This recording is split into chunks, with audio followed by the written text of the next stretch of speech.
नमस्कार दोस्तों, welcome back to YouTube channel. So there is a great news for all of you. Himachal Pradesh government के द्वारा state eligibility test का notification issue कर दिया गया है।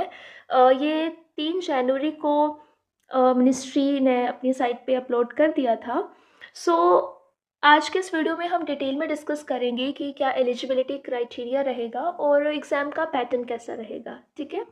सो देखिए, अगर आप हिमाचल प्रदेश में असिस्टेंट प्रोफेसर बनना चाहते हो तो मिनिमम आपको ये टेस्ट क्वालिफाई करना होता है। लेकिन अगर आपका यूजीसी या सीएसआईआर से नेट या जेआरएफ क्लियर है तो आप इसको स्किप भी कर सकते हो। ऐसा नहीं है कि आपको ये भी क्वालिफाई करना है।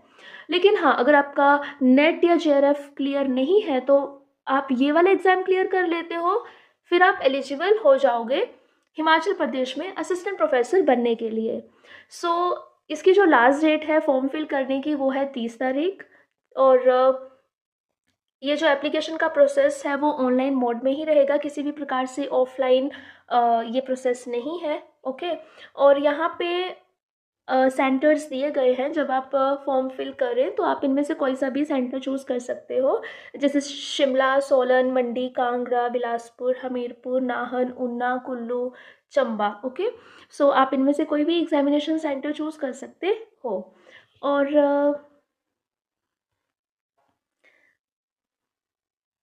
और अगर आप जब फॉर्म फिल कर रहे हो और उस समय आपको किसी भी तरह का कन्फ्यूज़न आए तो आप दिए गए हेल्पलाइन नंबर्स पे भी कॉल कर सकते हो 10 to 5 o'clock। मान लीजिए आपको एलिजिबिलिटी क्राइटेरिया से लेके कोई डाउट है तो आप इन नंबर्स पे अपना कंसर्न डिस्कस कर सकते हैं। ठीक है। और अगर हम बात करें, ये जो एग्ज़ाम है वो 22 सब्जेक्ट्स के लिए हो रहा है, यानी ये इनमें से अगर आपने कोई सा भी सब्जेक्ट मास्टर्स में किया है सो आप एलिजिबल हो। लेकिन जैसे मान लीजिए आप फर्स्ट ईयर में हो अभी मास्टर्स में तो आप इस एग्ज़ाम के लिए एलिजिबल नहीं हो। लेकिन अगर आप सेकेंड ईयर में हो, यानी आप थर्ड या फोर्थ सेमेस्टर में अभी अपनी मास्टर्स परस्यू कर रहे हो, देन ऑल्सो आप इस एग्ज़ाम के लिए एलिजिबल रहोगे। लेकिन अगर आप फर्स्ट ईयर में हो तो आप एलिजिबल नहीं हो। ठीक है। और इसकी कंडीशन भी मेंशन की गई है। मान लीजिए अभी आप मास्टर्स परस्यू कर रहे हो तो आपका जब ये सेट का रिजल्ट आ जाएगा तो उसके बाद आपको विद इन 2 इयर्स तक अपनी मास्टर्स की डिग्री कंप्लीट करना अनिवार्य है।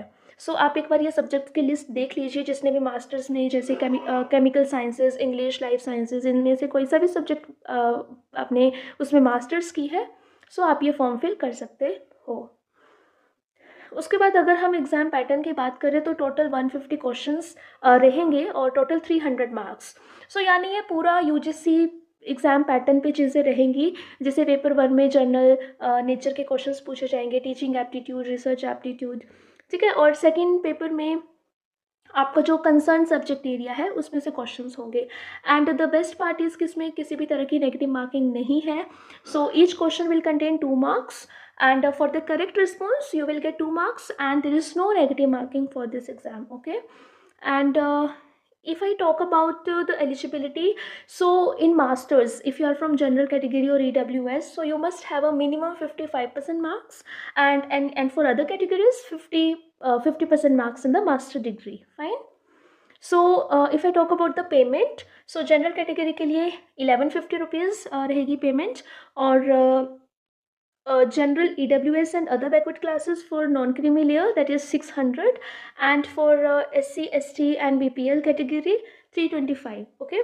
And that's it. So if you have any doubt you can also visit the official website to check the eligibility and syllabus. Okay. So yeah, thank you so much for watching this video.